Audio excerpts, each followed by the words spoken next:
Good morning, dear doctors. Many times a patient says nothing, but we have to complete our case taking howsoever. This is our duty, this is our responsibility, and we have to do it. एक बच्चे का एक acute case है, उसे fever आ रहा था। उसके parents बच्चे को लेकर के आए। बच्चे के पेरेंट्स ने कहा कि सर, जब से इसे फीवर हुआ है तब से यह लेटा ही रहता है, न कुछ खाता है, न कुछ पीता है, न कुछ बोलता है, बस सोया ही रहता है। सर, बच्चे को 5-6 दिनों से फीवर चल रहा है। फिर मैंने बच्चे की माँ से पूछा कि अभी यह दिन भर क्या करता है, मतलब पूरा दिन कैसे पास करता है, क्या क्या कहता है, क्या करता है। तो बच्चे की माँ ने कहा कि सर, अभी बच्चा जिस तरह से बैठा हुआ है या जिस तरह लेटा हुआ है उसी तरह दिन भर रहता है। बच्चा उस समय बैठा हुआ था चुपचाप। फिर मैंने केस टेकिंग को आगे बढ़ाने के लिए बच्चे से कुछ पूछा। मैंने पूछा कि बोलो बच्चे, तुम्हें बुखार आता है? तो बच्चे ने कुछ नहीं कहा। फिर मैंने कहा कि तुम्हें भूख लगती है, तुमने खाना खाया कुछ? फिर भी बच्चे ने कुछ नहीं कहा। मैंने कुछ और पूछा, पर बच्चा कुछ भी बोलने को तैयार नहीं था। बच्चे की माँ ने भी कहा कि सर, यह घर में भी ऐसा ही करता है, कुछ भी पूछने पर जवाब नहीं देता है। बच्चे के पापा ने कहा कि सर, पहले तो यह खूब उछल कूद करता था, भागा भागी करता था, बिना बोले रहता ही नहीं था, पर अभी तो चुपचाप लेटा रहता है, सोया ही रहता है, पता नहीं इसे क्या हो गया है। बच्चे की माँ ने प्रेम से बच्चे से कहा कि डॉक्टर साहब, तुमसे जो पूछ रहे हैं उसका जवाब दो, उन्हें बताओ कि तुम्हें क्या हो रहा है। परंतु बच्चे ने कुछ नहीं कहा। फिर बच्चे के पापा ने बच्चे से कहा कि देखो, तुम डॉक्टर साहब का जवाब दोगे तो वो तुम्हें मीठी मीठी दवा देंगे, आइसक्रीम देंगे, चॉकलेट देंगे। परंतु बच्चा कुछ भी कहने को तैयार नहीं था, मानो वह सुन ही नहीं रहा हो। ऐसा करते वक्त उसके पापा ने बच्चे के सर पर हाथ फेरा, परंतु बच्चे ने वह हाथ तुरंत वहाँ से हटा दिया, मानो उसे यह सब कुछ बिल्कुल ही पसंद नहीं है अभी। इस बीच क्या हुआ, एक छोटी सी घटना। बच्चे ने अपनी माँ से कहा कि मुझे प्यास लगी है, पानी दो। मतलब बच्चे को प्यास लगी थी। फिर उसने पानी पिया, फिर पहले की अवस्था में आ गया चुपचाप। एक्चुअली बात ऐसी हुई कि बच्चे को 6-7 दिनों से फीवर आ रहा था। बच्चे के पेरेंट्स ने एलोपैथिक डॉक्टर से दिखा करके मेडिसिन ली और फीवर चला भी गया, परंतु 2-3 दिनों के बाद में फिर से फीवर आ गया।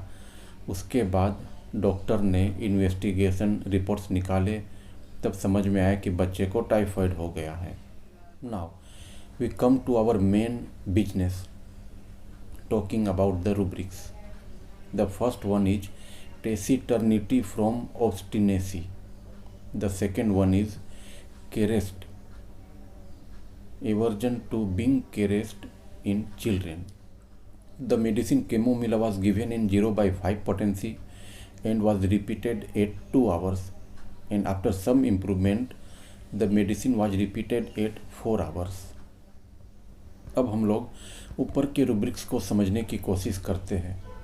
टेसिटर्निटी फ्रॉम ऑब्स्टिनेसी, इसमें पेशेंट अपनी जिद के कारण या किसी अन्य कारण से कुछ भी बोलना नहीं चाहता है, कुछ भी बताना नहीं चाहता है, किसी बात का जवाब देना नहीं चाहता है। इस बच्चे ने भी ऐसा ही कुछ किया, परंतु जब इसे अपनी ज़रूरत महसूस हुई तब बच्चे ने अपनी माँ से पानी के लिए कहा, वरना यह तो चुपचाप ही बैठा हुआ था।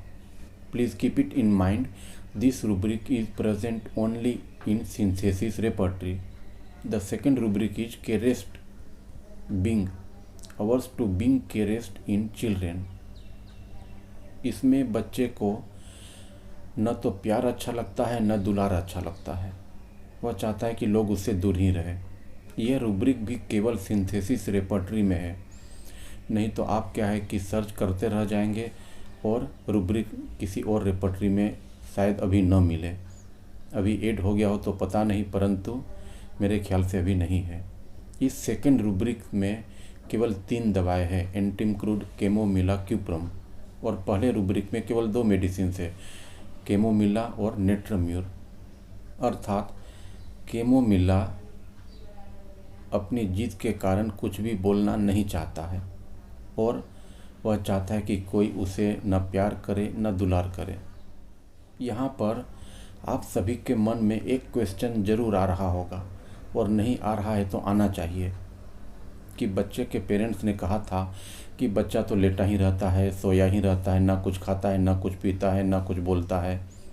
तो यहाँ पर हम desire to remain in bed, aversion to या इनडिफरेंस टू एवरीथिंग, टोरपोर वगैरह रूब्रिक्स क्यों नहीं लगाएंगे।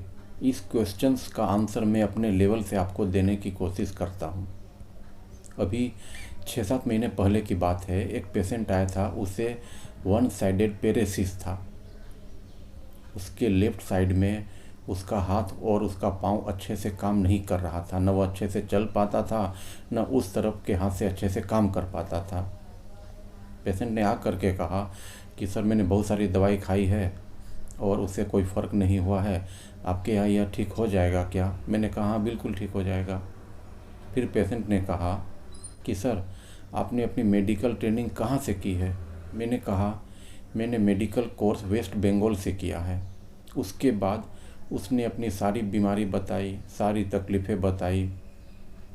यह पेशेंट फास्फोरस मेडिसिन से बहुत अच्छे तरीके से और फास्ट इम्प्रूवमेंट हुआ, और अभी मेरे ख्याल से 5-6 महीने हो चुके हैं।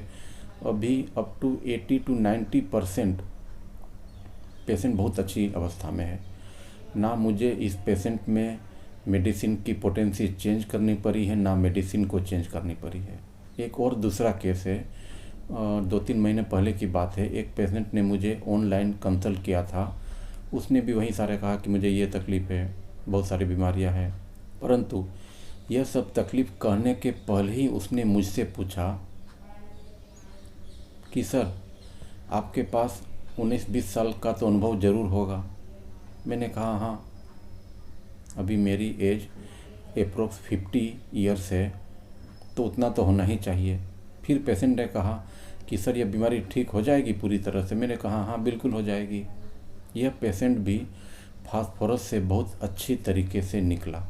अर्थात मेरा कहने का मतलब यह है कि ऊपर के पेशेंट में फास्फोरस के रूब्रिक प्रेजेंट में मेरे सामने जो प्रीडोमिनेट कर रहे थे वो मुझे ऑब्जर्व करना है और उसी को मुझे लेना है, और वही सारी कंडीशंस मुझे सिमिलिमम तक पहुंचाएगी।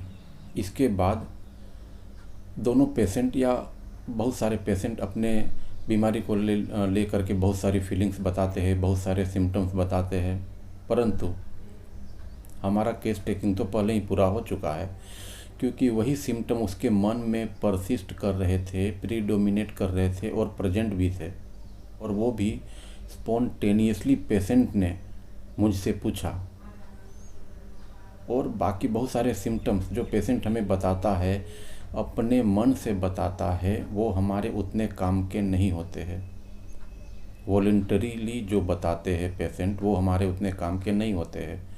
इनवॉलंटरीली, स्पॉन्टेनियसली जो बताते हैं वो ज़्यादा काम के होते हैं। और यहाँ पर भी मैंने वही रूब्रिक्स लिए थे फास्फोरस के: suspicious, curious, wants to know about the training of the physician, and here again sorry to say that curious wants to know about the physician is present only in synthesis repertory। वैसे मैं synthesis के अलावा complete repertory भी use करता हूँ, Murphy भी use करता हूँ। उन रेपर्टरीज में भी बहुत सारे सिम्टम्स है जो सिंथेसिस में नहीं है। I am Dr. Mukesh Gangani on my YouTube channel The Art of Homeopathy, and here we are discussing about the medicine Chamomilla. Now we see some of the rubrics having single medicine Chamomilla, and we use these rubrics very frequently. Anger approached, when being approached by a person। इस rubric को यदि हम लोग ऊपर के rubrics से link करें तो इस हमारी फीलिंग और ज़्यादा अच्छी हो जाती है। कौन सा रूब्रिक?